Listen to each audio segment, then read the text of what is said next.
Welcome to all of you tonight. It's fantastic to have lots of you online. I'm not sure how many of you actually are online 2 nights in a row. I do congratulate you if you are. I know that it's quite a big ask. My wife certainly isn't happy when I've got 2 webinars back to back. But unfortunately, or fortunately for that matter, we've got two of the most exciting people on this planet when it comes to property coming to South Africa. And for me, it would be an absolute tragedy for you not to get a preview of someone like the gentleman that we're going to talk about tonight.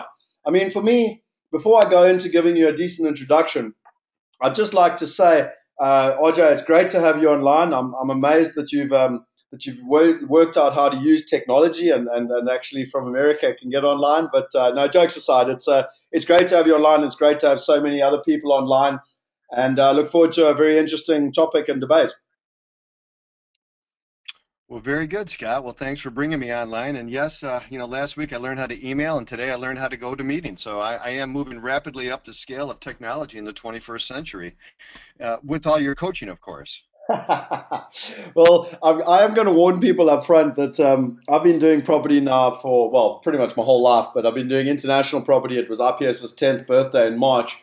And I've traveled all over the world. We've helped people invest on 4 continents, 2,100 investments. And I've never met or dealt with a partner that I've had as much fun with as RJ. So if it does sound that him and I are like two boys in a rugby club having a go at each other, then that's pretty much what it's like whenever we spend time together. So, from my side, RJ, just I've got to remember which night I'm on here. But RJ, from your perspective, just before we get started, what I'm fascinated by is, there's people that come from all over the world to try and understand and learn, and they join these webinars, and technology is so beautiful. I mean, I'm sitting at home in Neisner, and you're at home in Atlanta. Where is everyone else from? Where are they from? I mean, if you haven't used a webinar before, you'll see in the top right corner for you, there's a little box. You can click on it and you can actually type in, I'm just interested where people are from. And while they're doing that, I wanted to share with them a bit of an intro. And I think, RJ, you might have seen this picture before. It was actually put in the Real Estate Investor magazine over 2 years ago. I'm a big believer when it comes to property, and interestingly enough, Dolph DeRoos said it last night. There were three things that Dolph said last night in terms of the good way to invest in property. The first one is that you've got to have the right, you don't want to necessarily sell good property. So when you've got good property, you don't want to sell it. The second thing is you've got to have the right team. You've got to have the right partners. And the third thing is you've got to buy right. Now, I find that fascinating when you consider it because, they had these big property funds and a lot of people talking about how you can buy stuff on the auctions and wada. But I can pretty much guarantee you they're being run by a bunch of MBA people that know how to crunch numbers and that they don't get inside property. And I had the most fascinating story, and I'll tell more about it when I see you guys at the Global Property Summit, which for those of you who don't know is literally next week. And if you are interested in the details, just type in GPS, and we will let you know. We've actually we decided today we've got a real special discount. So if you type in GPS, you're going to save a fortune even on the price that's on the website. So that's just an interesting one if people want to come and join us. But I think really for me, it was the most fascinating day. We literally met this guy called RJ. We did 8 cities in 11 days. We arrived at his house with a suitcase. And I mean, I won't use the exact words he used when he saw us, but I think he shat himself when 3 South Africans arrived with their suitcases. And I thought that we were kind of going on a normal kind of property tour, which is what we've done all over the rest of the country. Whereas RJ, in his mind, was, look, I'm going to buy properties today. I've got my auctions in 4 days or whatever it is, and you're going to hit the road with me. And we literally, in my very first day in Atlanta, saw about 50 properties. I've subsequently been inside over 350 properties, and I found this man just absolutely incredible. I mean, their team was reviewing over 5,000 properties a month. He personally was driving the road and looking at about 300 just prior to the auction. And as he said in his email and his video last night, he ended up buying 10, 15, 20. I know when I was there in August of 2012 with Henny, we bought 16 properties. My point being is that the difference between most people and RJ is that this man is walking the street. This guy is doing exactly what Dolph mentioned in terms of finding the bargains. And what I mean by that is that you don't want someone that's helping you buy houses if they're not getting inside. And I literally couldn't believe it. Like literally, the next thing, he couldn't get inside this house. We were about to go to auction. He's like, I don't want to buy a house. You never know what might be on the inside. And the next thing, this was how he was getting into the house. And I knew from then that we'd be good friends and good business partners because the man really cared, and that for me is the essence. I mean, RJ, I'll let you kind of tell us your history and your story, but for me, it's that integrity and it's that desire to succeed and to make sure that you're going to do absolutely everything in your power to minimize the risk and to stay within the safety zone. And so that's why I started off with this picture. I really think it sums you up, and it really sums up for me the nature of a true entrepreneur that wants to limit the downside. So, for me to start off with, and the very first question I would ask you is that we were supposed to do this on Tuesday night. RJ thinks that everyone in the world is on Atlanta time. And so when I said 7 p.m. South African time, he thought that was Atlanta time. And on Tuesday night, or sorry, Monday night, we finally realized that we couldn't do anything because he was actually at the auctions. And so we had to postpone to tonight. So firstly, apologies from both our sides on that. But it is fascinating for me because now we can obviously get feedback as to literally what happened at the auctions less than 48 hours ago. So what's happening in the market at the moment? What did you find there? Well, Scotty boy, first of all, I accept your apology, and it was completely a screw up on your side. But we'll talk about that over a beer when I get to South Africa. And kidding aside, I drove by myself close to 300 houses in the week prior to the auction. We were able to secure 10 houses at auction. The following day, we got a call from one of the attorneys, and actually the best opportunity that we had, the people had filed bankruptcy, so we couldn't get that house. The market right now in America, and I'm just going to give you the short version because I'm going to be in South Africa very soon, and I'm so excited to see your country. I really am. But the market right now is really, it's still on fire. I got interviewed by Personal Real Estate Magazine a couple of weeks ago, and they asked me, what do you think is the hottest market in the U.S. right now? And I said, basically, you guys know I'm biased. It's Atlanta. Well, we figured the same thing. Where's the second best market? I said, there isn't one. I said, you could look at Houston, but it's an ugly city. The property taxes are high. And it's not nearly as pretty as Atlanta is. So, for me, this is very much a common sense business. I've been buying houses for, I think, about 35 years now. At one point, I owned 350 houses at one time, but unfortunately for me, I bought them in the wrong part of the country, and as fate would have it, it didn't work out. I invested a lot of time, a lot of money in an area, and it's like building your building on sinking sand. So it's so important that you buy in the right areas of the country. It's critical. And there was one of my favorite teachers a long time ago. He was in the And I real mean, estate business. sorry, RJ, just quickly, sorry to butt in there. I think it's very important, again, on an hour webinar, it's impossible. I mean, we've investigated 17 different cities in America. And when I mean investigated, I mean, RJ will attest to the level of detail we go into. And there's a whole lot of things that people need to know between where the best place is to invest with regards to tenant rights versus landlord rights. So that's basically how easily you can get rid of a tenant. Taxes, state taxes, federal taxes, the weather, affordability, population growth. And really, our intention tonight is not to go into all those details. However, when we're doing the live events and when you're out here, we'll explain why you're putting your money where your mouth is and why I'm putting my money where my mouth is and investing in certain areas. So I just want to kind of back up what you're saying there. Well, I'll just leave it with this. I've bought in 12 states and over 50 cities in the USA. Over 50 cities, okay? And the only place that my money is sitting right now is in the Atlanta metropolitan area. And that's the only place I have any intention of buying because it's for common sense reasons. You buy where people are moving to, where jobs are being created, where the demand for housing doesn't meet the supply.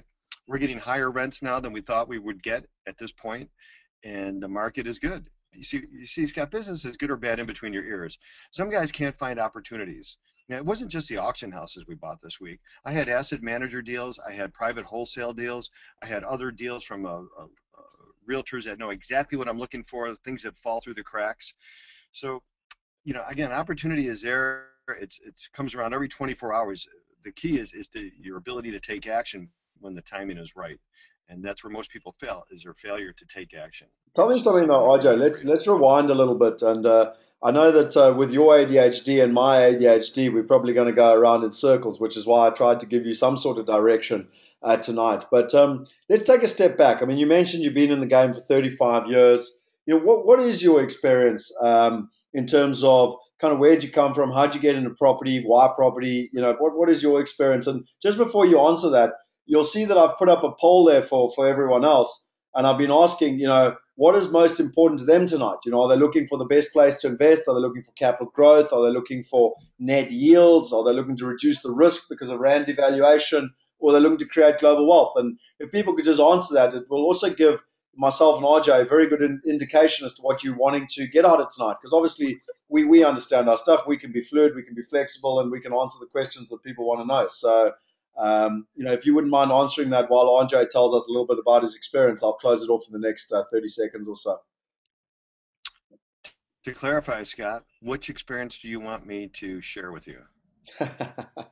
Well, I know how your mind works, so let's say we'll keep this clean. And how did you get into property? How old were you? How did you do your first property deal? Why property? Why are you not a stockbroker on Wall Street? Okay, the first investment property I bought in 1979, and I was buying foreclosures in New York. And I remember the house very, very well uh, because when we went to evict the people, there was 7 sheriff's cars because the guy was wanted by the police for swinging an axe at a policeman. That's how I got into the game. The way I got into the game was my brothers and I bought a bar from a realtor, and I talked to this realtor, and we were literally operating a bar. I was just out of college, and this is I think 1977. Yeah, right around 77, 76, 77. And I said to the realtor, listen, I'm really interested in real estate. You know, how do I get involved? And he introduced me to his brother-in-law, who was a teacher at the college. We became very good friends.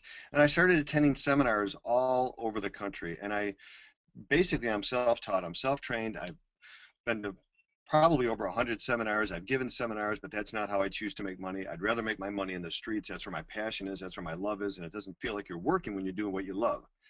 So to confess to you right now, I've never worked a day in my life because I only do the things that I really want to do. And one of those things is finding attractive opportunities. But the way I got involved was by buying a bar, realizing that was definitely not the way I wanted to make money. And then I got an education learning all about single family houses, which is probably the easiest to understand real estate investment, as well as the safest real estate investment, as well as the most liquid real estate investment, because it's easy to get into and easy to get out of. So that was basically how we started. I don't know if you want me to get any deeper than that. No, look, that's fantastic. So, I mean, something that I've understood about you, and I mean, I've actually got a poll up for everyone else, just asking people, what their experience is. Again, it's interesting. I mean, we saw that there's a balance actually between capital growth and yields and a rand hedge and creating global wealth. So there's a balance in terms of what people are looking for. But in terms of experience, I can see that 56% of people have voted here. While RJ is telling us his experience, I'd be interested if you guys could tell us your experience. But why specifically residential? I know that one thing with yourself and the people who are online last night is Dolph is probably more kind of in the direction of the commercial side. I know knowing you well that you've been much more favorable of the residential side. Why residential more so from your perspective?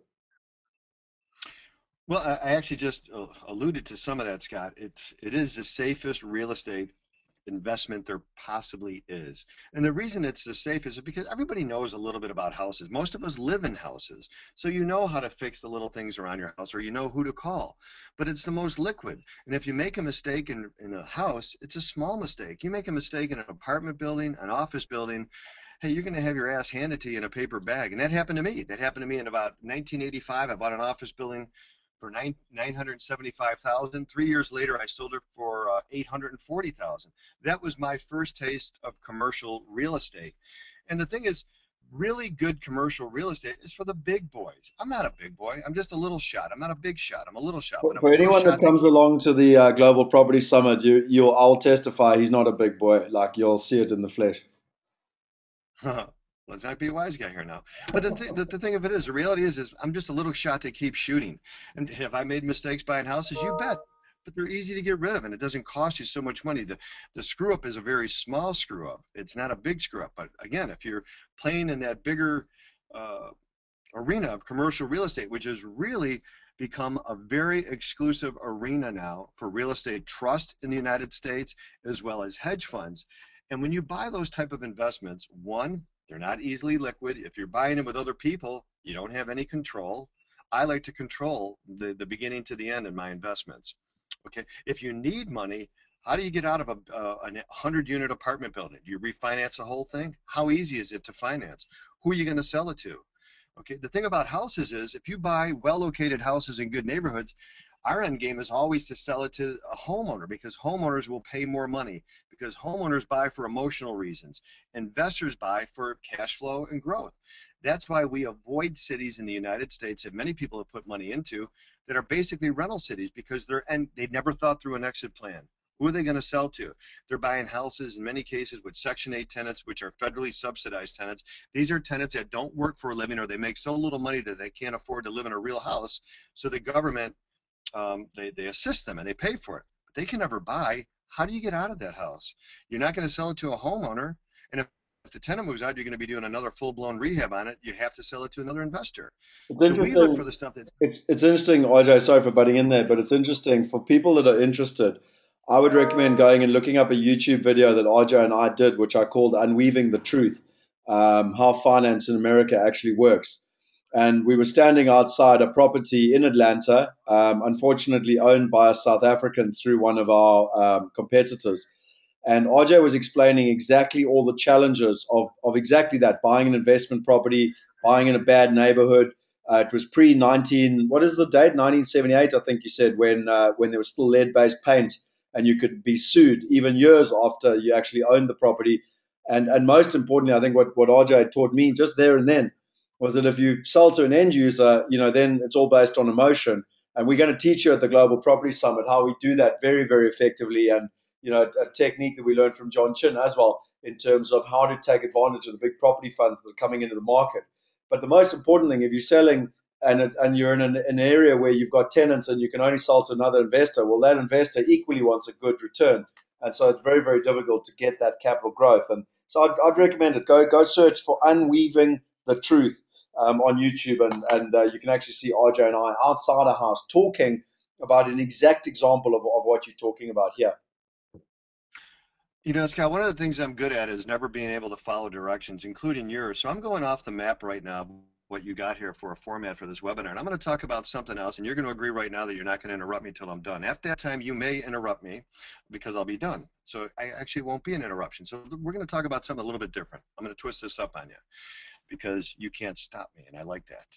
Okay, the thing about real estate is this. It really comes down to the individual investor. The first guy that taught me about real estate is a guy named Chuck Gorel, who passed away, who sold me the damn office building that I lost about $150,000 on.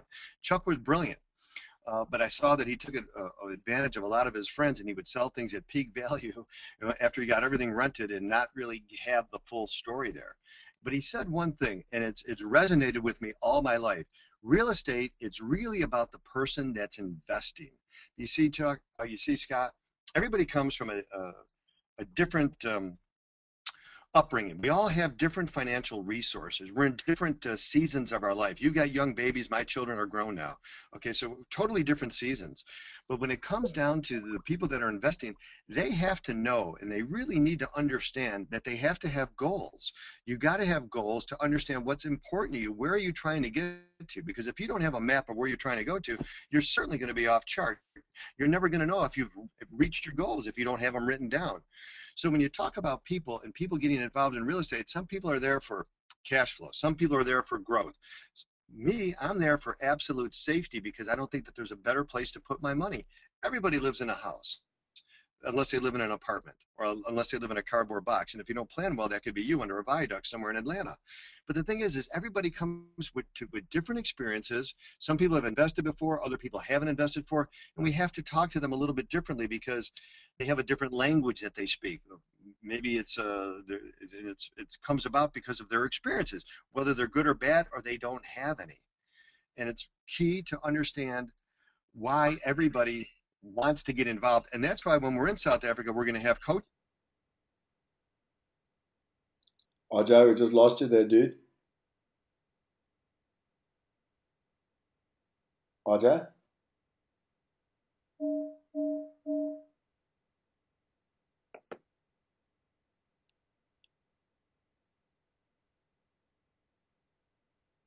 Hello? Okay, I can see RJ talking, but I can't hear him.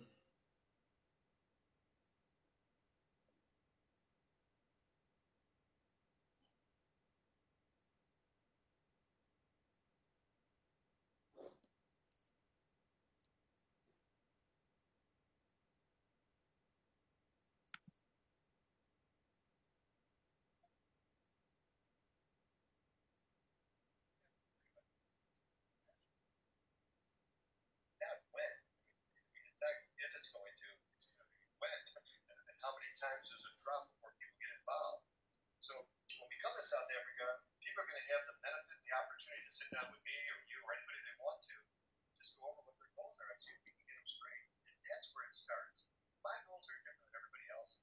And basically, I've met my goals. I've replaced my income. I have enough residual income coming in. I'm making money when I sleep.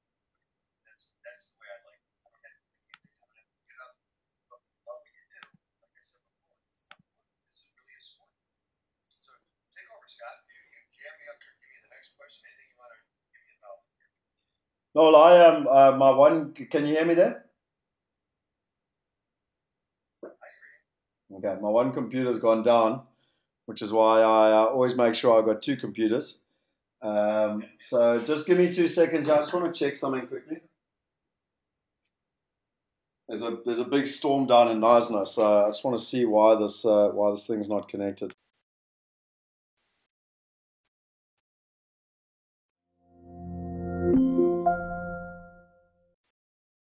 Neighborhood, and if I see a lot of junk, it might not be a son of if you see a lot of junk cars in a neighborhood, you're probably in a junk neighborhood. The second question I always ask myself when I'm looking at a house, who can I sell this house to for more money, and why would they buy it? Okay, so that brings into the equation is curb appeal, location in a subdivision, looking at the neighborhood, seeing what's around the neighborhood. Is there a lot of commercial development around it? Is it near railroad tracks? Is it near schools? Is it near power lines? What are some of the common sense things that we look for? You see, Scott, when I'm buying houses here in the U.S., and I looked at a lot of houses over here that other people bought at auction, but I didn't buy them. And the reason I didn't buy them was simply this. I asked myself this other question. If I sell this house to an investor, and basically there's no house I would sell to an investor that I wouldn't buy myself and keep it. And I look at it and I said, geez, I can't explain that sewer treatment next door. I'm out of here. I don't like the slope of that lawn. That's a problem. Somebody cutting the lawn. Who's going to want their family in this house? If there's 10 houses for sale right now, and one's got a level lawn, one's got this lawn, why would I buy this house? So I just look at all these common sense features. When we first came to Atlanta, we looked at these neighborhoods where friends of mine were buying, and they were lesser neighborhoods. I didn't really know that at the time, and I bought down there too. I bought down there until I had my eyes open and until I was really on the ground running, and I know this area. I don't want to say I know it inside now because I can barely get out of my driveway without a GPS, but I know the right things to look for, and the things to look for that would be a negative situation in a neighborhood. So our top priority is safety. Our first priority after that is capital growth. We want to buy where houses are going up in value, and then it's cash flow, because people get deluded, Scott, when they look at cash flow that they can get in, say, Detroit or Indiana or Ohio, and they'll look at these numbers, and the numbers are obtainable for maybe a week, a month, maybe an hour and a half, who knows, maybe 3 months, but they're not sustainable because you're in bad areas where people tend to move a lot more often. They're management intensive, they're maintenance intensive, and after you've rehabbed the house about 3 or 4 times, people finally wake up and say, damn it, that didn't feel that good. So, these are some of the things that we look for, and some of the things I would encourage our listeners and the people that are attending the summit to be looking for as well.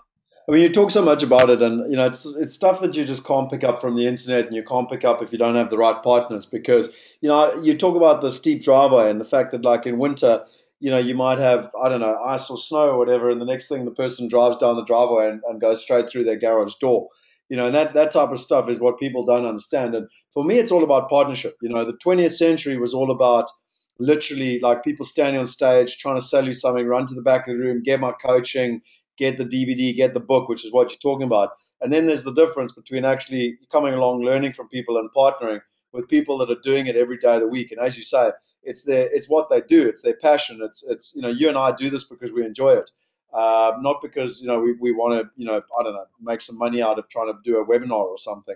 It's actually doing the deals and getting involved in the property that we're really interested in. And just to give people those dates, and I will explain at the end how you can get this great discount if you haven't already done it. But for people that are online, the only reason we're doing it is for people online tonight, because we really value and cherish people that take the time out.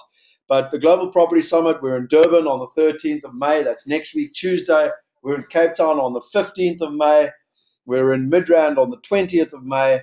We're in Bloemfontein on the 22nd of May, and then we're all going away. And as RJ said in his video, we're going to see the tigers in Africa. There's some geography for you from our Mr. America. But no, but seriously, we are going to a private game reserve on the from the 23rd to the 25th, and that's where it'll just be a really exclusive group of people, sophisticated people that can sit and chat and do deals together. So if you wanted the information, go to the website there, Global Property Summit.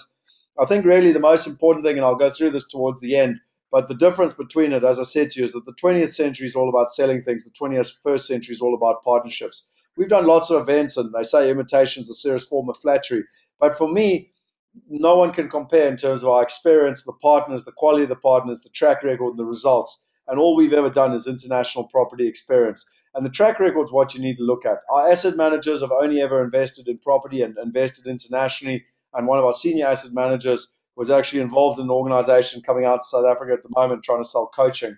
And the success rate was abysmally 96% failed, which is why we're not interested in that. For us, it's all about partnership in the future. And the last thing for me is it's also about going straight to the top. I went to America in 2010 as an example. I spent 5 weeks traveling all around America. I wanted to invest in America. I knew there was opportunity, but I couldn't find the partners.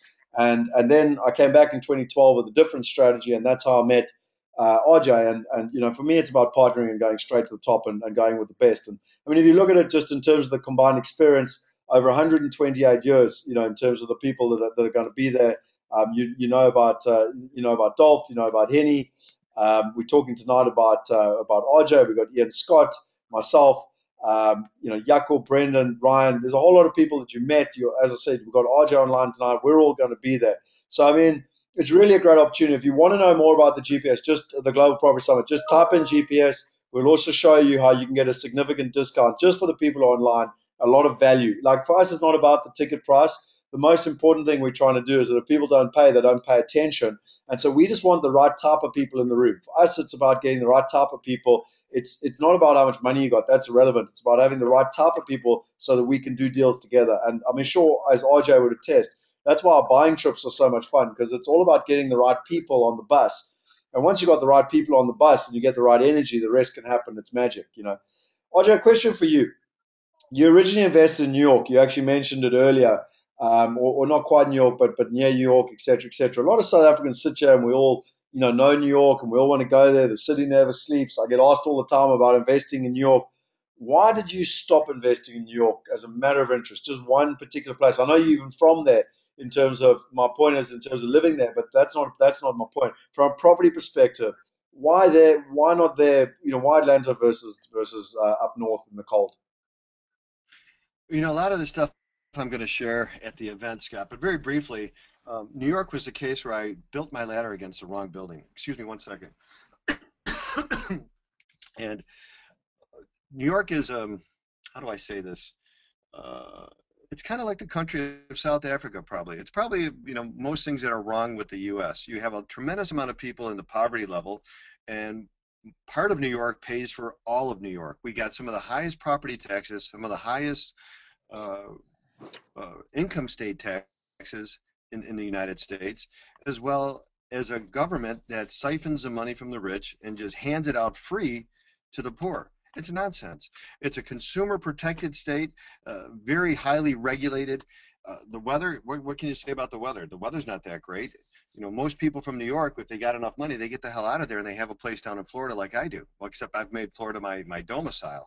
And I don't even do business in Florida anymore because the property taxes are too high. The cost of business is too high. Just to give you an example, if you filed a deed in New York for a $100,000 house and Florida, it could cost you about $2,000 just to record the deed. In Georgia, it's like less than $100.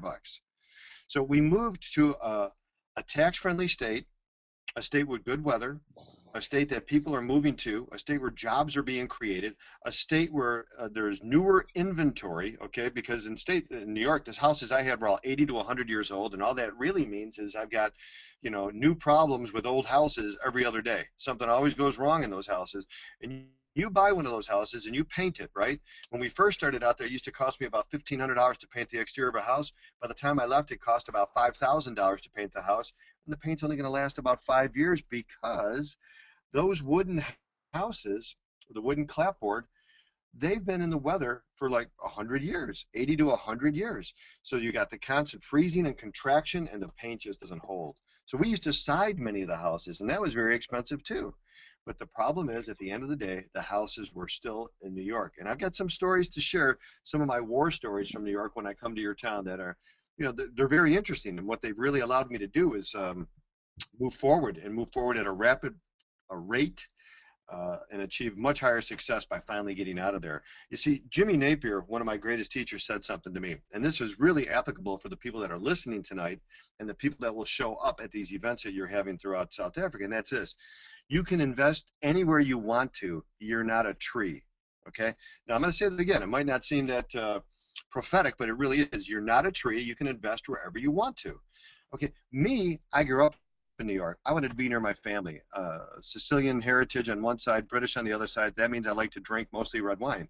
But the thing of it was, yeah, and we know what you drink, pal. Just anything. And I've seen them with rubbing alcohol when there was no more Heineken. I swear to God, I saw this. But I'll prove it with pictures when I get there. Anyhow, no, seriously though, I was stuck because I was so close with my family.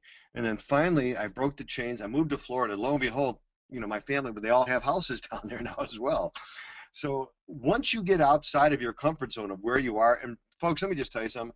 If you want real personal growth and potentially financial growth, you got to do stuff that makes you uncomfortable. You have to get outside your comfort zone. And that's what I've done.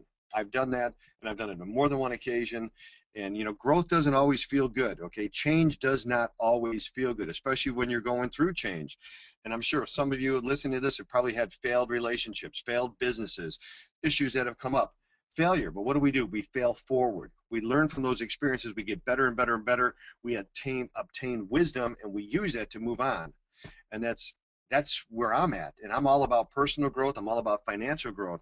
But the key is, and I'm going to circle right back around, if you don't have goals, how the hell are you going to hit your target? How do you even know where you're going to? How do you know if you're off target?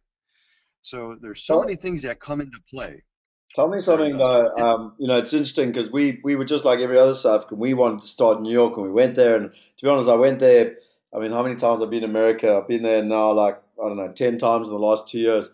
And every single time we went back to New York, except for the last two trips, because we actually realized, exactly what you said. There's rent controls, there's taxes, the properties are old, and we decided it was actually just too much effort. There were better deals elsewhere. While I'm going on to my very next question, if you guys, I can see 59% of people have voted. If the others wouldn't mind just voting, I've got about 30 seconds left. Just in terms of what is your experience of RPS and what we're talking about, because it's always tricky for us because some people have invested with us and they don't need to sit here all night and understand why we invest in Atlanta. And then there's others, 19% of you, for example, that this is your first experience. And so you need to know why and where and how. And I do want to say that again at the Global Property Summit, we'll go into it in a lot more detail. Even those people that invest, it doesn't matter because it's always new. There's always adaptation. I mean, America changes so fast that it's critical to know what's happening, how it's happening, what's changing, why it's changing, et cetera, and the trends and everything else. So I will take down that thing. But tell me something from your perspective. RJ, you now live in Florida. You traveled all over the world. Well, tell us, you've mentioned Atlanta already and where you're investing. You've mentioned even to the point of why, but just give us, kind of the top three reasons that you make your life difficult. There's one thing South Africans don't understand. Imagine living in Durban and driving to Johannesburg every 10 days and spending 10 days to 2 weeks on the road buying houses, making sure they're being looked after, making sure they're being rehabbed, and then getting your car and driving back to Durban or flying. I mean, flying is irrelevant, but it's about the same distance, about 5 6 hours. Basically making life really difficult for yourself because you could easily do it in the same town, Tampa, where you live, but there's a much better opportunity. People in America are prepared to do that to be able to find the deals. And as I said, RJ lives in Tampa in Florida, but travels 6 hours to Atlanta. He has another house in Atlanta that he lives there as well when he for business, but his family's not there. Why do you go to that much effort in terms of Atlanta, basically? Well, Scott, it really arises out of all my experiences in real estate. And I go back to what Jimmy Napier said, you're not a tree. So when we were buying houses, oh, let me get my bearings here. I think it was around 2008 or 9, and we were buying packages of real estate. We were buying packages. And in those packages, we'd get houses in all these different states. And I found out just how how difficult it was to not have centralized property management. And so we had to focus in on one area. And hands down, Atlanta blew away every other area. It took me about 25 years to implement that one thing. You're not a tree, you can invest wherever you want. And when we came to Atlanta and we saw the opportunity, and believe me, Scott, you saw it here a couple years ago. 2 years before that, it was off the wall. Those houses, the prices from then have doubled, in some cases tripled what I was paying for them. And that's no joke. We saw an amazing opportunity here. But what was more amazing is, first of all, and you've been here, this place is beautiful. This place is absolutely gorgeous. It's got a very moderate climate. It's called the Canopy City. There's trees everywhere. It's like you're out in the country wherever the heck you are. But it's got all the stuff that a big city like New York or Chicago or LA has. You got all the sports teams. You got the theater. You got the parks. You got Coca-Cola, Delta, AT&T, Home Depot. You got all these different things going on here, and it And I just think makes just it to, the, I think the quality of life. just to back up some of the stuff you're saying there, 75% of the Fortune 500 companies either have their head office or base in Atlanta. It's the fourth biggest city in America. It was voted in 2013 as the number one city in America for population growth. So in terms of people actually moving to a city, and that's because of everything that RJ has just said in terms of getting jobs, affordability, lifestyle, weather, et cetera, et cetera. So Phoenix actually won that for the last 7 years, and Atlanta won it last year. It's the biggest city in the southeast of America, which is like effectively the Tokyo of Japan. And interesting enough, Atlanta is there's a debate basically, but I think it's the second biggest airport in the world in terms of transport in and out. And I must admit, for me as a South African, it's actually nice because it's the only direct flight, Johannesburg, Atlanta. So it just makes life quite a lot easier as well. So I mean, there's a huge amount of advantages that I also picked up, and one of the reasons why we've invested more heavily in Atlanta than any other city in America. Tell me something Very just good. before. Sorry, RJ. Yep. Sorry, you were saying something. No, I was just going to say, very good. You've learned your lessons well here. Just before I move on, I mean, for those people that don't know, we've got the book Global Property, Property Going Global, which we wrote with Clem Sunter. It's based on the global property system, which is a four-dimensional model that we created with him. If you don't know, Clem Sunter is one of the top three most respected businessmen in South Africa for having changed and worked with South African business. And what we did is we came up, we don't make decisions based on gut feel. We make decisions based on the numbers, the fundamentals, the facts, and ultimately we have a scientific model to help us. If you are interested in getting a copy of that book, just type in PGG, so Property Going Global. Just type in PGG. And because you're on this webinar tonight, I will share that with you. We've had huge accolades. It's literally been recognized as the authority on international property investment. We've analyzed over 16 different countries. We've shown people how they can choose where they can invest. It really pisses me off when people buy bad property investments around the world in the hope to get a passport when we can actually show you how to get good property investments and get a passport in the process. So I'd recommend if you're interested, 16 different countries. We've analyzed England, Australia, America, and then literally within America, we've analyzed all the different states and cities and all the different experiences we've got. So, but I mean, for me, the most important thing, RJ, and you've probably heard me say this a lot, and people always try and overcomplicate their business model. You know, if you talk to different professionals, they try and sound very clever. I always dumb down our business. And I say, listen, it's actually really, really easy. If you want to be successful, it doesn't matter if it's local or international, there's only two things you've got to get right. You've got to make sure you got the right information and you've got to make sure you got the right partners. And in this case, you know, literally in Atlanta, so I mean, RJ showed me where a house on one side of the road, the kids can go to the good schools, and on the very other side of the road, literally across the street, the kids can not go to the good schools. It's based on state boundary lines, etc., etc. So if you don't know where to invest, you don't know what segment to invest in, you don't know what price points, what yield factors, where the demand is, where the good schools are, where the transportation hubs, where the population growth is going, etc., etc., etc., you're dead in the water from an information perspective. And the second part is you've got to have the right partners. You've got to have partners that have your interests aligned, partners that are looking to help you benefit, partners that are helping to look and help you build portfolios. And I think there's no greater testament to the people and to you, RJ, and you deserve credit, you and your team, for this. But you know that more than 80% of our clients, and there's been hundreds of them that have invested with you, more than 80% have rebought with you in Atlanta, which for me, there's no greater testament to something that works, is sustainable and ongoing. And that's not just you at an individual micro level. That's a city. That's the science behind the city and what's happening. So I think it's those type of facts and figures are actually really important for people to understand. Why you go to the effort of leaving your home and going all the way to Atlanta. Well put, Scott. Well put. In fact, let's turn the tables. Why don't I ask you a question? And I think I'm going to do exactly that. When I first met you, you were flying here, going to all these other cities throughout the United States, and you were doing business in all these other cities. Why don't you tell the people where you were doing business and why you're not doing business in those cities anymore? Yeah, look, I'll go into that in a lot more detail at the Global Property Summit. But if someone wants to challenge me and put a city up, I pretty much, if it's one of the major ones, we've been there. And to answer your question, it's basically comes back to the two very things you just said, RJ, or sorry, the two very things I just said: information and partners. There's a whole lot of other fundamental facts, which is why we built the global property system. But at the end of the day, you live and die by the quality of your partners, and your partners not only when the things are good, but when things aren't good. I believe in property, you actually can judge a partner based on how they act when things aren't working, not on how they act when it's working. And to answer your question, a lot of areas things have changed. The promises didn't necessarily take place. They didn't look after me or our clients when it got to the management side, et cetera, et cetera. And for me, those are important things. Then there's fundamental issues like Detroit. 25% of the city's shut down. I don't care how much you buy a property at a discount, you're still buying in a war zone.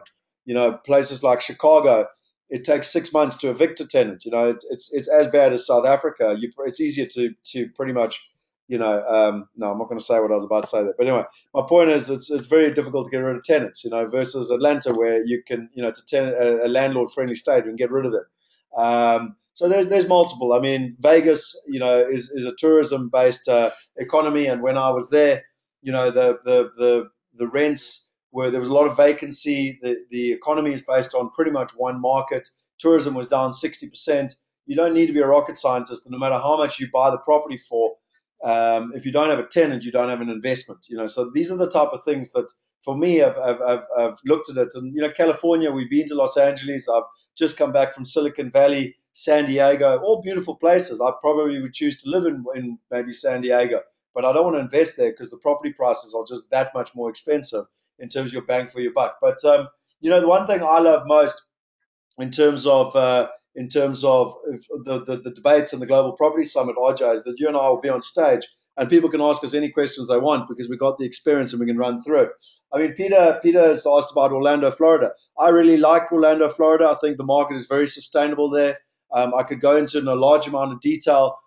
We've done well there, but the challenge with Orlando that we found is that we haven't been able to find a management partner that is as adept and qualified as to what RJ is doing. That's the first challenge.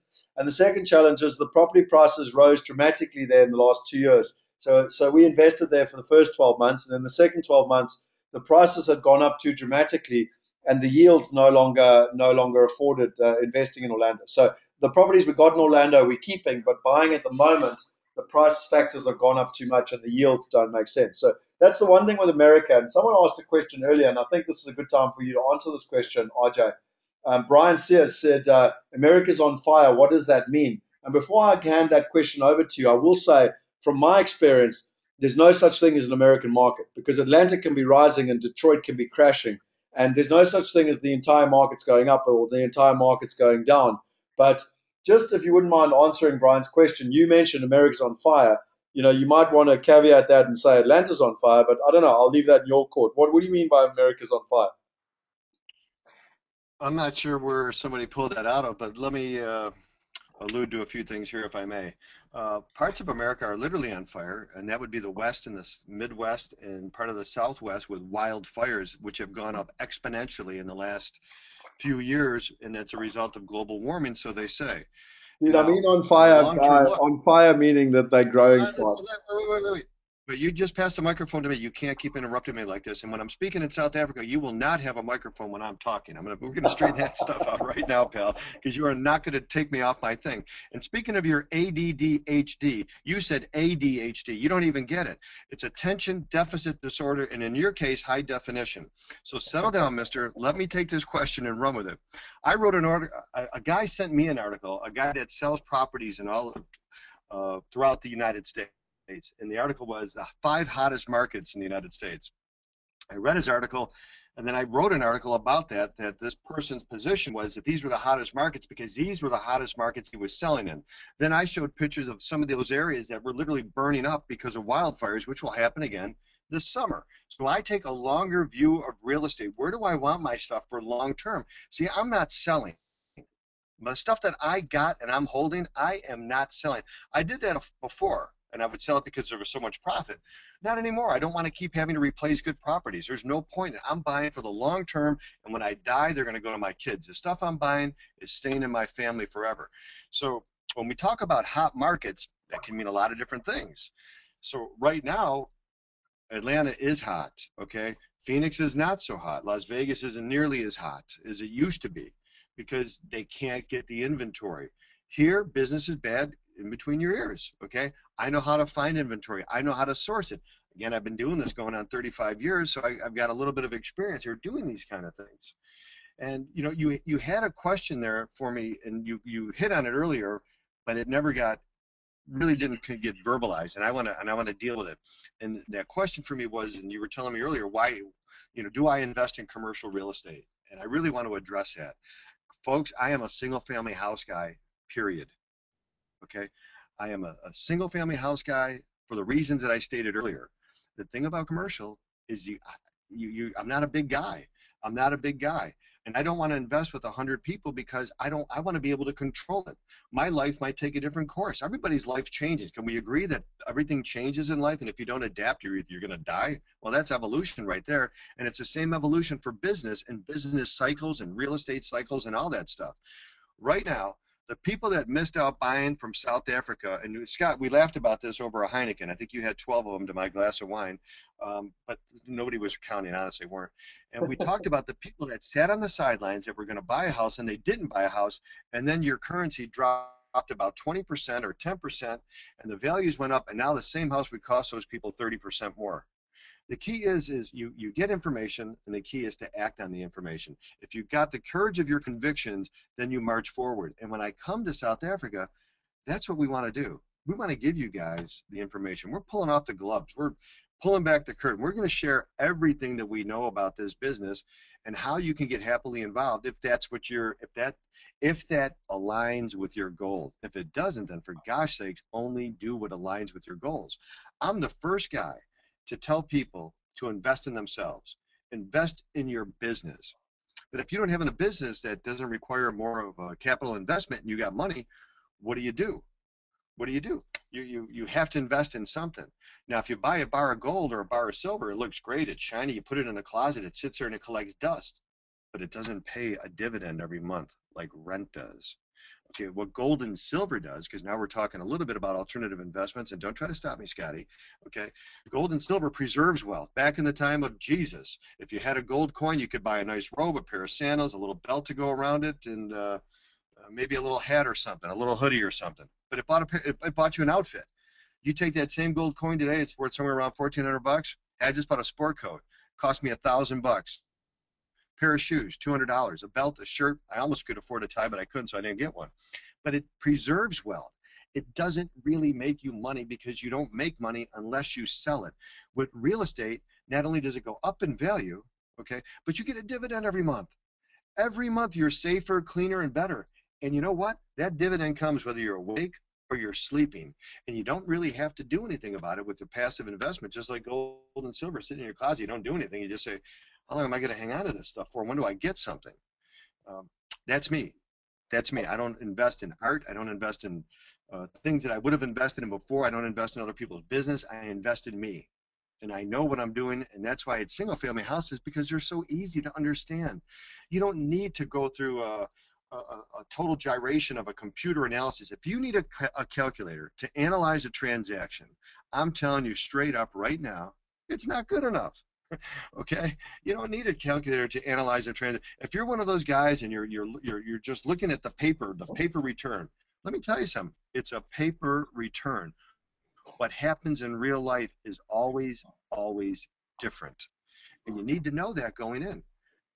Until you have those kinds of experiences, you you can't gather and garner that much knowledge about this stuff. And being doing this for 35 years, I've seen all kinds of good things happen. I've seen bad things happen, and we're going to share a lot of those stories when we come over to your beautiful country.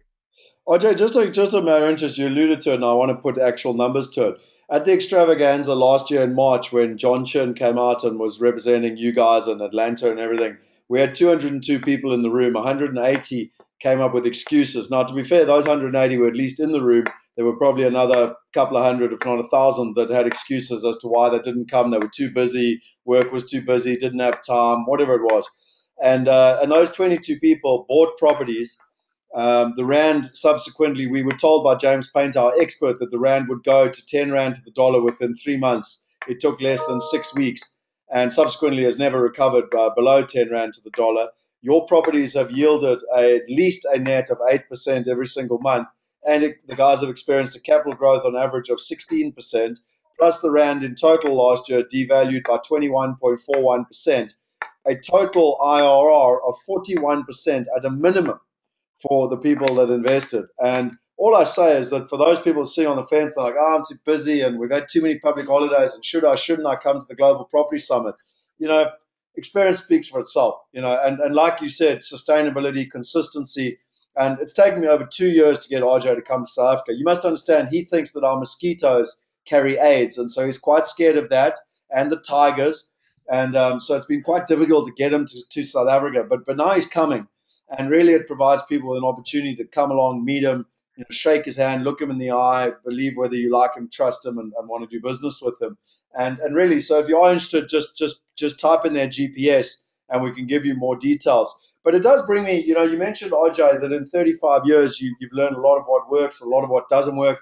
I mean, in my book, I literally dedicated an entire chapter 13, all the mistakes that I have made and the lessons I've learned from it. And for me, that's absolutely critical, because at the end of the day, we're only as good really as the learnings and the lessons we learn from the mistakes. And I mean, you're a guy that pushes things to the limit.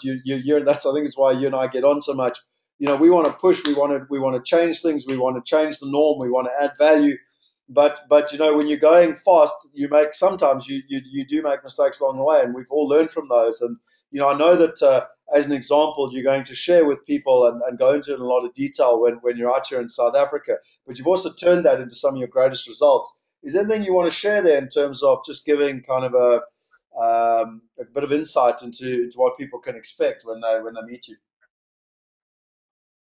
Well, first, you've got this thing up here on the screen here that says, uh, uh, so people only know how to push the limits. It does come with challenges. What have you learned from your failures in life? And the thing about failures in life is every one of us experiences failures in some way or another. The thing is, you only lose in life when you quit. Don't quit. Perseverance is one of my greatest traits. Patience is probably my least. I have every night I pray to God, please give me patience now. Okay, I don't have any patience. The older I get, every day that goes by, I feel like, hey, I got one less day to live. I'm going to make this day count. I'm going to do something good. I'm going to help somebody, because any day you help somebody, that's a good day. And our core beliefs, well, I will share some of that stuff, but really our core beliefs are simply that we want to do the right thing in life all the time. And if you help people on any given day, that's a good day.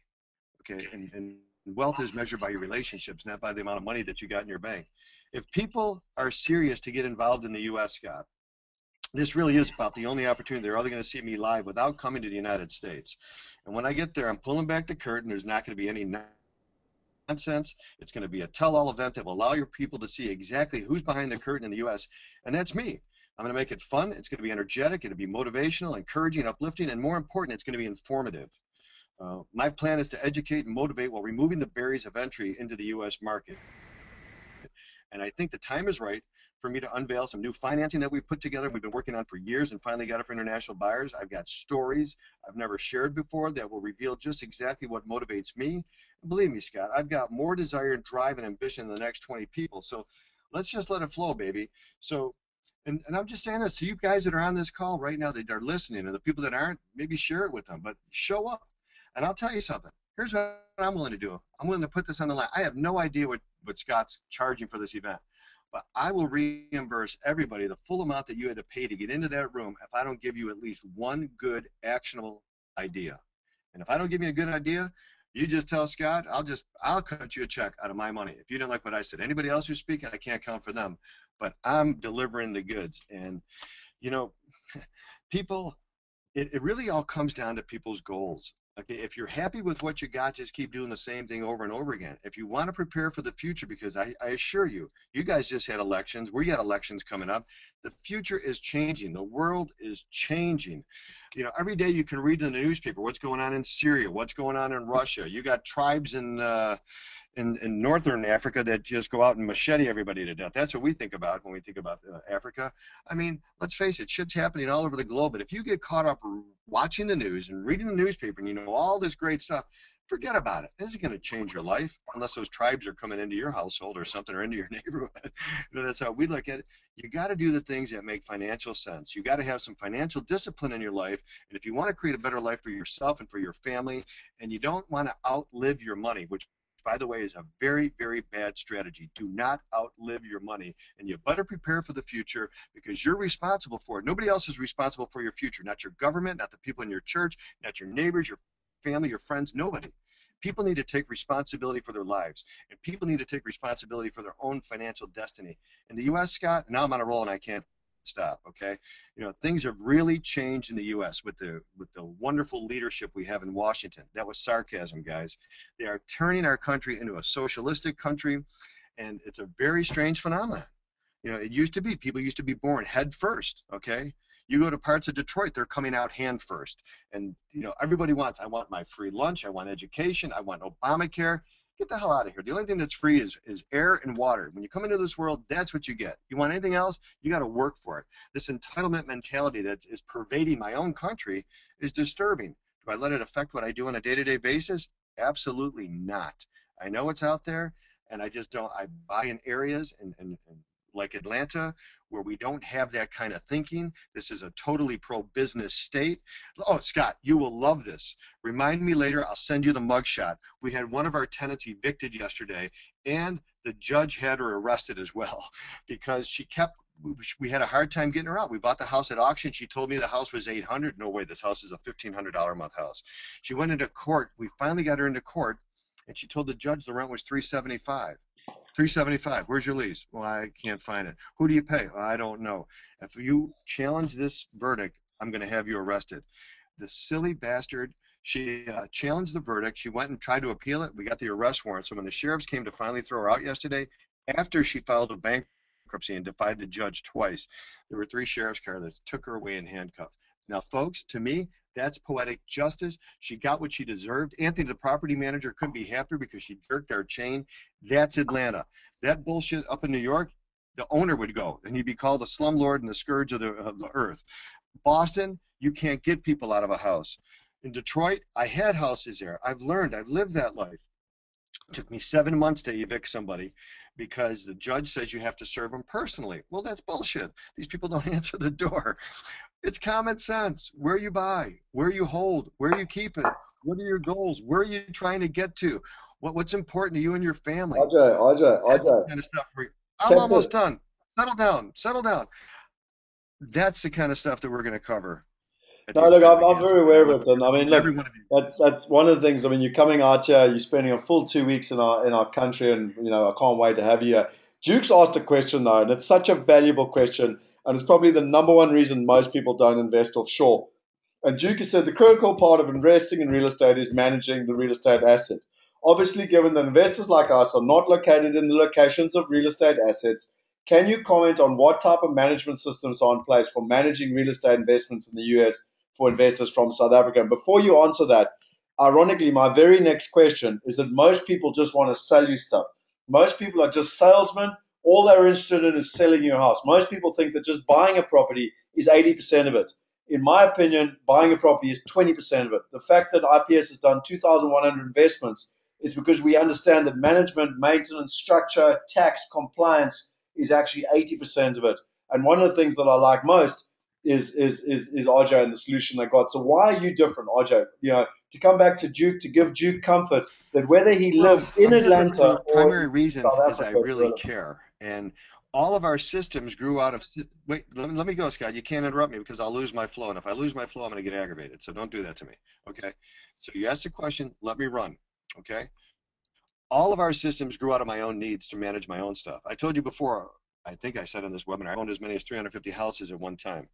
I'm moving again in that direction, and I want my stuff taken care of very well. Now, when we take on an investor, hey, wait a minute, that's even a higher level of fiduciary responsibility. Now it's not, I'm just not responsible to myself, I'm responsible to somebody else.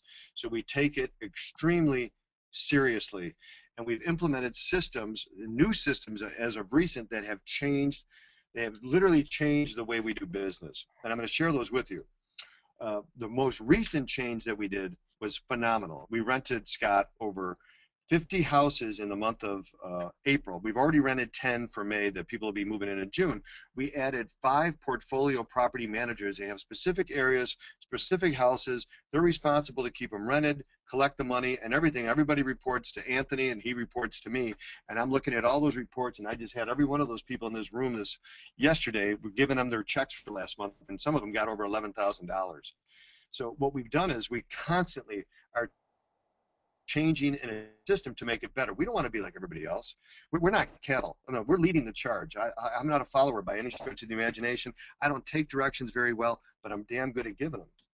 And all this stuff has arisen out of my own needs. And what we created last year was ingenious, and it was called the Landlord Protection Plan. And what this is every investor that we take on, they're paying $399 a year, or we don't even want them because they don't really get it.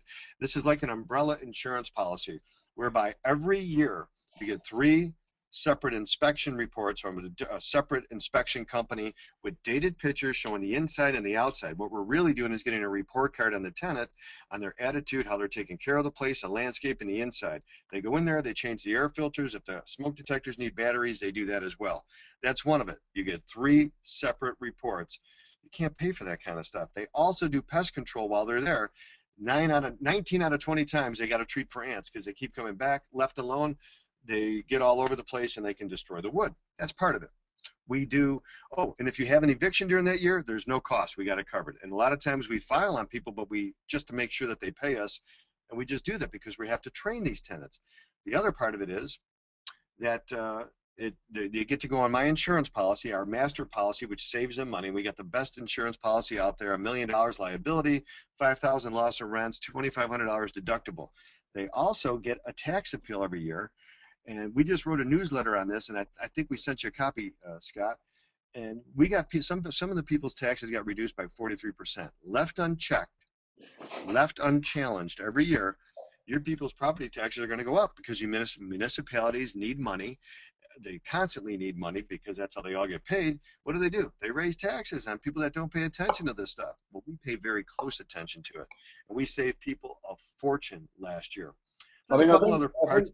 I think, sorry, Arj, I'm just conscious of the time. It's 8:05, and I know that people have plans and stuff. And as I said, we've got all day in the different cities to be able to go through it in detail. I mean, I don't even want you to get into the detail tonight, but the thing that fascinates me in residential is you also help all our clients get 3-year leases, which means that they don't have people constantly changing every 12 months, the cost of replacement, et cetera, et cetera. You've got a full system. So to answer someone like Duke, the entire system's in place, and I pretty much guarantee you that even if you lived in Atlanta in the same street as your house, it wouldn't be better run than if you did it yourself than if you had their team doing it. And I can categorically say that, having invested in over 2,100 properties on 4 different continents, I've unfortunately learned through the school of hard knocks what is good and what is bad.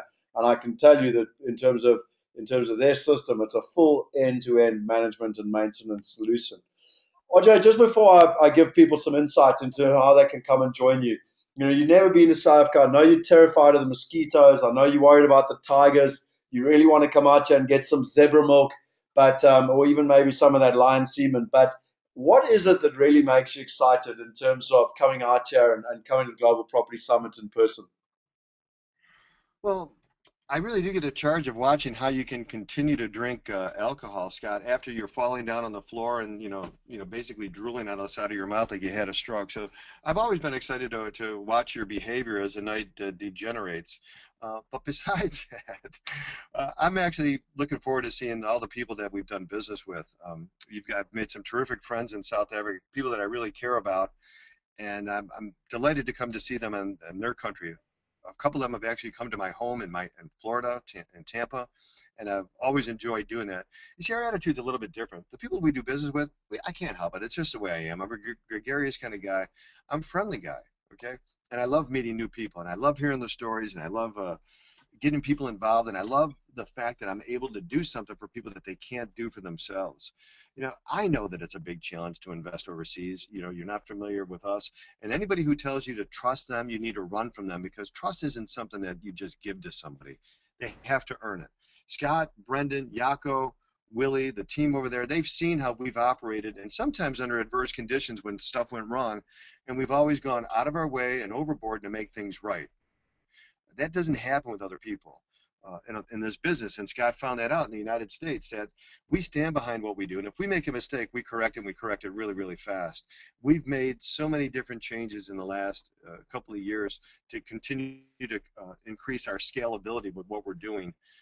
And it's all for the benefit of the investors. It really is, because we don't want to be like everybody else. We want to be the best. We don't want to be the biggest. We want to be the best.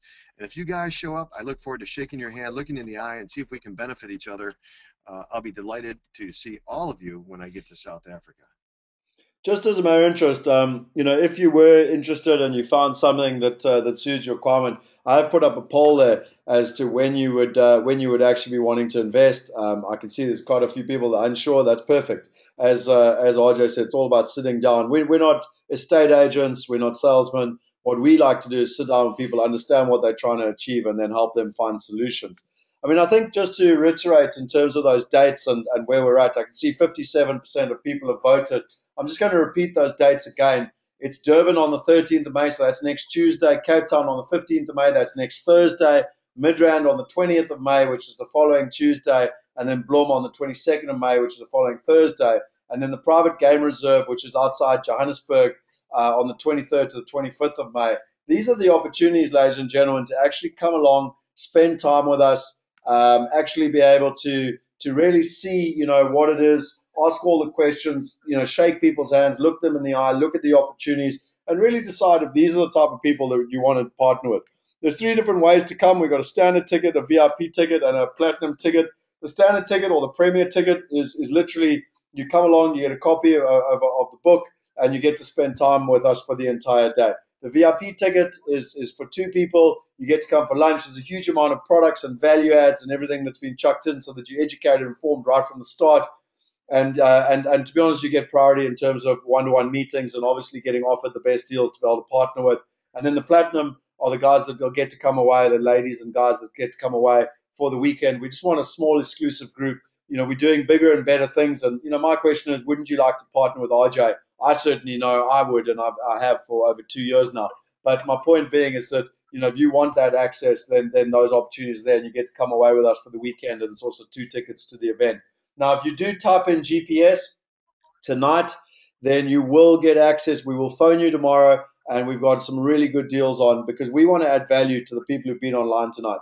I understand it's family time, etc., etc. We want to add value. So if you want to type in GPS, we'll be able to do it. Just to give you some examples behind the curtain of some of the deals and the type of things we're going to be looking at. If you take, this is just an average house. This is a picture I took when I was in Atlanta with RJ literally about a month ago. This house was $120,000. Yes, believe it or not, it's a massive American house. You would happily live in a nice suburb, brick house, $120,000, 8% net yield. We're getting financing for our clients now. It takes a little bit of time, but we get the financing fixed at 6%. For 15 years, loan to value is as high as 50%. We can get private financing as well. RJ's got different solutions on financing. We're going to discuss all of that and how people can do it, what the right structures are. We paid Grant Thornton over 250,000 Rand, the fifth biggest accounting firm on the planet, to tell South Africans what the best structure is from a tax or compliance in terms of exchange control, moving money, and how to do it. You're still buying these properties 40% below replacement cost. If it costs 100 Rand to build the house and I can buy it for 50 or 60 Rand, it's well below market value, intrinsic value.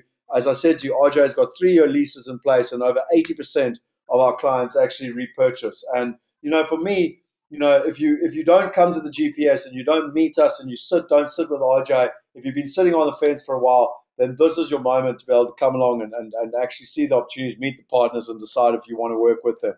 I mean, on a commercial level, we've got, I know RJ is not that keen, but different strokes for different folks. We've got a medical portfolio, 7 buildings, 8.1% cap, 4.5% financing. It's different because it's a bigger portfolio, 18% IRR. It's got 92% occupancy. It's got a blended lease of 5.5 years and 38% blue chip. It's a $14.5 million deal. But if you come along again to the Global Property Summit, we're going to teach you how, with very small amounts of capital, you will be able to have access to partnering with quality people like RJ and Henny, my business partner, and Dolph, and really some of the best investors, myself, Brendan, Yaku, Vili, Kim, Ryan, all the asset managers that have been investing for a long time. Basically, you're going to have the option to be able to partner with them. So all you got to do really is turn up. I've explained to you that imitation is the sincerest form of flattery. It's not about having events or doing bias trips. It's about finding good quality partners and investing with them. And as I said to you, the 20th century was all about trying to sell you stuff up front. The interests were not aligned. They were trying to make money up front. The 21st century is all about partnership. It's all about the interests being aligned and making sure that we actually can invest together in terms of where we're going. We only do international property. Our track record speaks for itself. Our asset managers have been doing this for a long time. They've experienced multiple different markets. And I think it's no coincidence that most of us are putting our money where our mouth is and actually investing in America. And as I said, we only like to go to the top and partner with the best. Ibrahim has asked him, what is the minimum investment? We're trying to get it down as low as 20,000 Rand minimum investment to be able to invest in some of the residential products. As I said, to the experience over 128 years, most of you guys know Dr. Dolph DeRuis, the author of the best-selling book, Real Estate Riches, global authority on international property. Henny Besaidnout, my business partner. I know that Henny and RJ have met each other many, many times. He's a billionaire investor. He's listed 2 companies, one in South Africa, one in Australia. He started with $4 million in Australia in property in 2009. It was worth $40 million by 2013. He listed the company. It's now worth $200 million. I phoned him literally from Times Square in New York and said, we're in the wrong country in 2012. I said, it's time to go to America.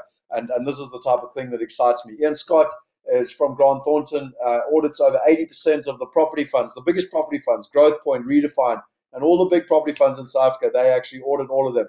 And he's on the team in terms of the tax, the compliance, the structuring. Most of you should know about me in terms of, recognized as South Africa's leading global investor, the authority and recognized on international property investment, and have written the book with Clem Santa on it. And then Yaku and Brendan are 2 of the most recognized people in South Africa in terms of property investment and development. And then Ryan, one of our senior asset managers as well. So very, very sophisticated team. A lot of people say to me, how do you eat a herd of elephants? And, a lot of business coaches will say, how do you eat an elephant? And I know, RJ, you've done a lot of business coaching and life coaching. So if I was to ask you, how do you eat an elephant? What would your answer be? One bite at a time. One bite at a time. So I asked my business coach at the beginning of this year because it's so exciting and there's so much opportunity. And I said to them, well, it's all good and well to eat one elephant one bite at a time. But the question is, how do you eat a herd of elephants? And for me, the metaphor is that, to come back to that question that was asked earlier is, how do you invest overseas? And, Duke was asking, how do I worry about the management? It's all very overwhelming. It's like eating a herd of elephants. And for me, really, the best metaphor I can give you is Steve Jobs. In 1977, they had the Apple II. It was a big, ugly computer that looked like this. And really, sorry, just before I show you the picture, I've actually said, like, what would you want to invest? What is your kind of the capital that you'd be wanting to invest if you found something that you liked and you trusted in terms of the situation? What would be the amount? And then I'll close that poll and put that picture up. But we had the Apple II in 1977, and in his book, if you've read it, he said that one day we'll have a digital book. And it took him 33 years. And 33 years later, we literally, he launched the iPad. And I think the moral of the story, and really what I'm trying to get at here, I'm just going to give you another 10 seconds to vote there. I can see 49% of people have voted. So if the last 10% of you would just quickly vote for me quickly, and then I can put my screen back up. But for me, it's sticking to that vision. It's knowing what you want. Do you want wealth preservation? Do you want a rand hedge? Do you want to diversify? Do you want to have a plan B? Do you want to have peace of mind at night, knowing that you don't have all your money tied up in one country, in one asset class, in one currency? Do you want to have the flexibility and the freedom like Relene did? She bought 2 properties with RJ. In fact, I think she's bought a 3rd one now, and she lives in Australia. She's South African. And I said to her, well, if you're going to Australia, why are you investing in Atlanta? She said, well, it's very simple. I want my money to live in the place where I get the most return, and I want to live in the place that I think is best for my family. Every single person is different. But for me, if you look at it, Steve Jobs epitomizes that. It's understanding what the vision is, it's understanding the complications, and then it's just going from beginning to end right the way through it. And really, it took him 33 years. I wrote a document back in 1998 in my dissertation at UCT, and I said, I want to take an old industry steeped in tradition and run by many smaller, disparate, and often inefficient operators, and to redefine it through the use of web technology, increased global reach, partnerships, and efficiencies of scale, so as to provide a one-stop, enhanced, and personalized service for our clients. And for me, what's really, really important is that might seem obvious in 2014, but back in 1998, that was a hell of a long shot in terms of a long cry. In 2004, we set up a vision to be an international property solution provider to revolutionize and set the industry benchmark by 2015 through cutting-edge technology and driven and dynamic personnel. And really, for me, someone asked the question earlier, we're going to show people with as little as 20,000 Rand at the Global Property Summit how they can partner and invest with some of the best investors globally. I mean, RJ's been doing this for 35 years. He's owned over 350 properties at any one time.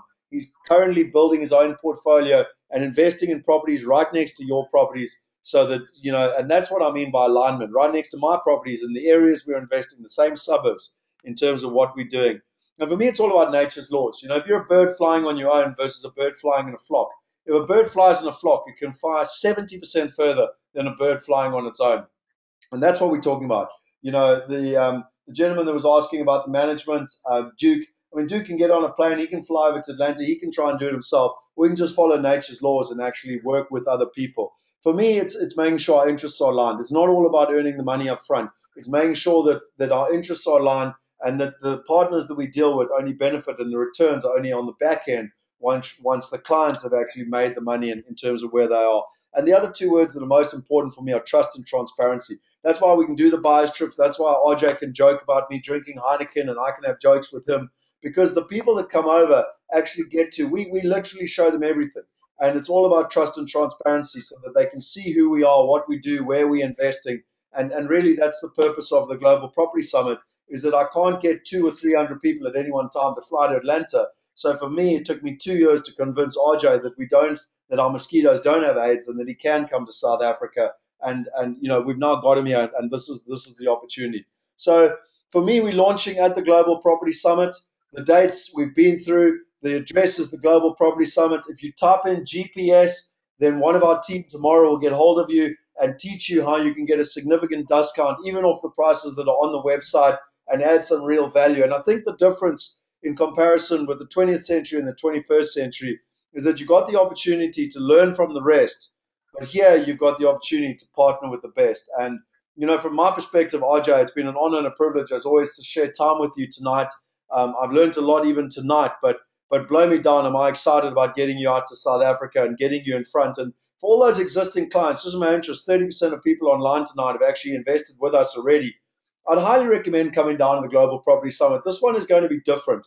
It's not going to be the usual breakfast and information, etc. This one's going to be unique. It's going to be interactive. We're going to be doing a lot of question and answers. And really, it's going to be the advantage of trying to unpack this massive, massive database of information, 128 years of experience just in international property investment is going to be there, and people will be able to interact and ask us the questions. So if you're interested, just type in GPS. I'm not sure, RJ, if there's anything from your side that I've missed out. But really, for me, it's been an honor, and I look forward to not only seeing you here, but also seeing everyone else at the event. And the very last poll that I'm launching as well, just quickly, is that if you'd like to have a one-to-one meeting, the most important thing with our investors is that they're sophisticated. Yes, they can come along to a breakfast. Yes, they can sit on a webinar, but they're sophisticated. They want to explain, just like what RJ said, they want to explain what their goals are. They want to sit down. They want to look for solutions. And if you'd like to have a meeting with RJ, please just fill in the poll, and one of our team members tomorrow will get hold of you, and we'll set up a one-to-one meeting where you can explain your situation, he can understand your situation, and we can look for solutions. So if you do want to have a meeting with RJ, please just type it in. If you don't want a meeting with him, that's perfect. If you want more information, well, then come along to the Global Property Summit. You'll get to spend a lot more time with him, meet him in person, shake his hand, look him in the eye, as a lot of South African business has done. But at least it gives you an option as to whether you want to see him. And look, you'll still have the option to meet with him when you're there, but obviously the people that put their name down now will get first choice, and also the best times, etc., etc. So, RJ, from your side, while everyone's filling this in, anything that I've forgotten or anything that you think is important? I love the fact you're giving the money back guarantee. I'm going to reiterate that. So, I mean, what RJ is saying is you have a money back guarantee if you don't think he can add value to you. And I mean, wow, that's putting your money where your mouth is. But certainly, anything else from your side, RJ? Just a little tiny correction, and I really hate to do it, but I'm a little anal at times. And you don't have to do it, but you showed a picture of a house and you showed a $120,000 price on it. I know that house. The yield is correct, but I think you got the wrong price on it. The price of that house is around $160,000. Now, I got to tell you something. Go back to that slide, Scott, because if you can, that house was, 5 years ago. Let's see. Let me get my bearings here. 2014. 4 years ago, I might have been able to buy that house for $85,000. Now, buying it in bad condition, I know what I paid for that house. I paid $127,000 for it, and that's before the rehab. That's before we did any work to it. That's RJ, sorry, just a button. Yeah. I'm going to give people 10 more seconds if they'd like to have a meeting with you. 10 more seconds. I can see 58% of people have voted. If you don't vote in the next 10 seconds, then I'm going to close the poll so that I can show everyone the picture. Because as RJ has pointed out, I got the price wrong there. So just 10, 9, 8, 7, 6, 5, 4, 3, 2, 1. Okay, close the poll. Okay, so you should be able to see the screen now, and you got the house that RJ is talking about, basically. Yeah, I mean, the yield is right. Okay, the yield is right, but the price is wrong. You cannot buy that kind of stuff here anymore. Absolutely not. No way, no shape, no. It's impossible. It's just impossible. And I don't think that if these guys bought from us, they know that we give a full 1-year warranty. So when we're done and we walk out of that house, it's completely landscaped. The garage has enamel floors on it. Every ceiling has a ceiling fan in it in the bedrooms. And we've gone through it. It's had a home inspection. But I don't want people to think that I'm coming here and we have this for $120,000 because it don't exist. And it might have 3 or 4 years ago. It might have. We were selling houses almost that nice for about 110. Now I pay more than that for them. That's because we're buying in a rising market, and it's the best market to be in. So Scott, on that note, I'm always gonna call it out if I don't see it right, because I got to stay true to myself, and we're all about reality and what's really real. And thank you for putting me onto this webinar today. I had a lot of fun, not nearly as much fun as I'm going to have when I'm in person with everybody. 100%. And I think, but the one thing that's important is that, yes, it is a rising market, and yes, it was better to buy a year ago, and yes, it was better to buy 2 years ago. But the ship certainly hasn't sailed out into the deep blue sea. It is sailing and it's going pretty quickly now, and it's certainly starting to leave the harbor.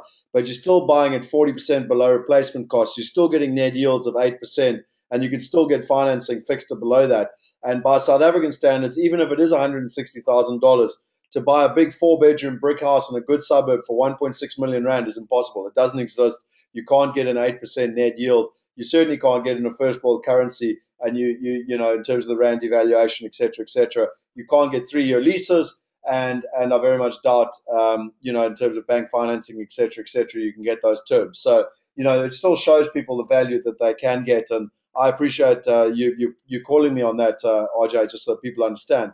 But there are properties from about $100,000, and with a minimum financing of Absolutely. 50%. So, with $50,000, you can be buying yourself a 3 bedroom, 2 bathroom, nice single family home in Atlanta, as an example. So, if there are no more questions, I can see that the questions are coming through. There's quite a few of them, but I'm just trying to see if there's any ones that are actually relevant. I'm just clicking through to that last page again so that we've got the website for people. If you want to go to Global Property Summit, go along there. You can see absolutely everything. You can read up about RJ and Dolph, myself, and Charlie. I forgot about Charlie, actually. Charlie does all our tax, our structuring, our compliance. He's going to be there to help people set up the structures. The guys that help us from exchange control will be there in terms of helping move the money legally. You're allowed to move 5 million rand per person per year. So, I mean, if you've got a husband and wife, that's 10 million rand a year. You've got 2 kids over 18, that's 20 million rand a year. There's no excuses in terms of what's happening. And I want to finish with a little story, RJ, that I think is very, very important. My uncle back, my family, half my family is from Zimbabwe, half of it's South African.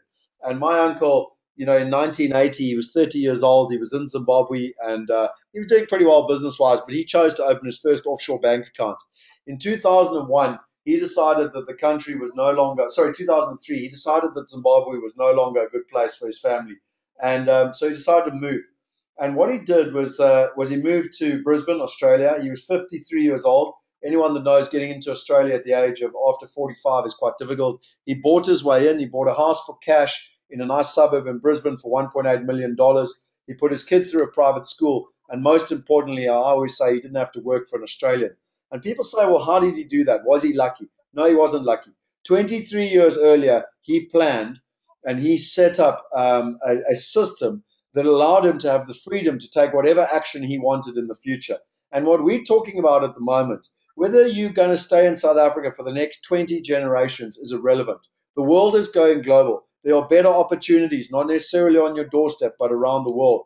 You can learn from some of the best people on the planet. Maybe you don't even invest with them, but maybe you pick up 3 tips as to how RJ's management works so effectively that'll help you in your own management business. And to miss out on these type of opportunities is an absolute travesty.